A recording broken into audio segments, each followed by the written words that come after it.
I've walked into jails before and sat with criminal defendants, people accused of murder.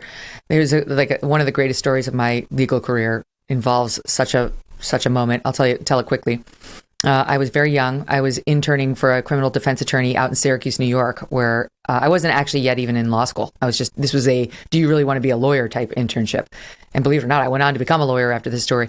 But anyway, I taught aerobics at the time.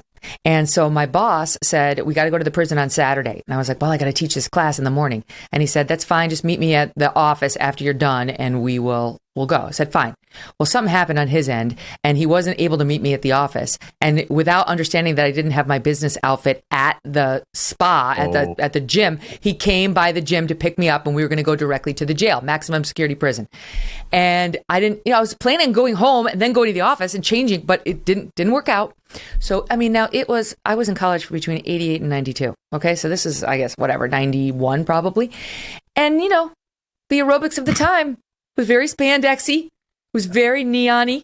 It was very tight. It was very revealing. What I had on was or it didn't happen. I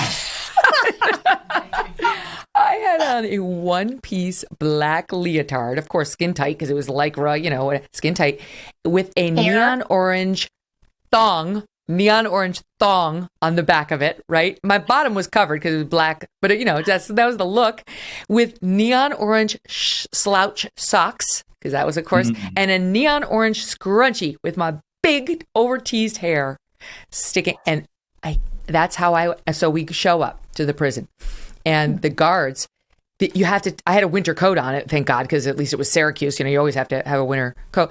And the guards, you can't take your coat in when you go visit the prisoners at the maximum security. Yeah. You have to take the coat. They made that rule up. Yeah, that's Truly, I'm like, oh my God, what the fuck is going on here? So we're going and they're like, she's got to take the coat off. And my boss looks at the guards and he looks at me and he goes, show them your little outfit.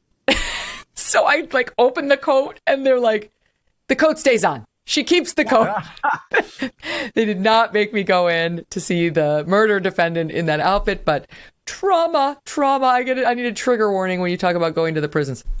You just reminded me of something that I forgot. So when I went to go see Gacy, you check in and I was not wearing spandex, but I was like 30 years old and, whatever, looked okay. So he was up, of course, he was on death row. So he was up, we went and visited and there was no plexiglass or anything. I was sitting at a table with the guy, 3 feet between us. His hands were shackled. But going up to see him, we had to kind of go up this long curvy staircase and prisoners could see us from other windows. Oh boy. And all of a sudden I started hearing this wah, wah, wah. It's just cyclone of men because it was a woman and they don't get to see women. It's just hi. Anyway, yeah. Then you're wondering is this skirt long enough? Is this going up the stairs? Is it short enough? Is it short enough? Is it short enough? Matt's going a different direction. So weird question, but everybody wants to know, what was John Wayne Gacy like? What was it like to be across from him? I've said this a lot. He was kind of old and fat and super cheerful. Hey, Megyn, how you doing? How's your family? Yeah. I like that show too. Hey, guards, get this lady a cheeseburger. So tell me, Megyn, you can tell me about your sex life. It's fine though. You can tell me. He was super, super loquacious, absolutely hungry for communication, but it was the John Wayne Gacy story. It does show. It was like he was on stage. And I got to tell you, it was exhausting. Was it scary? You're sitting in a maximum security. There's guards right there. They're armed. His hands, he's not going to do anything to you. But, you do learn when you leave that someone that looks just this sort of like your fat Uncle Johnny actually has killed at least 33, and not just killed, but killed and tortured and raped 33 young men and boys. So that's kind of an eye-opener. If people want to read about it, it's on Amazon. Then go buy it. Hey, thanks so much for watching. If you like what you just saw, hit the subscribe button for more clips and full episodes.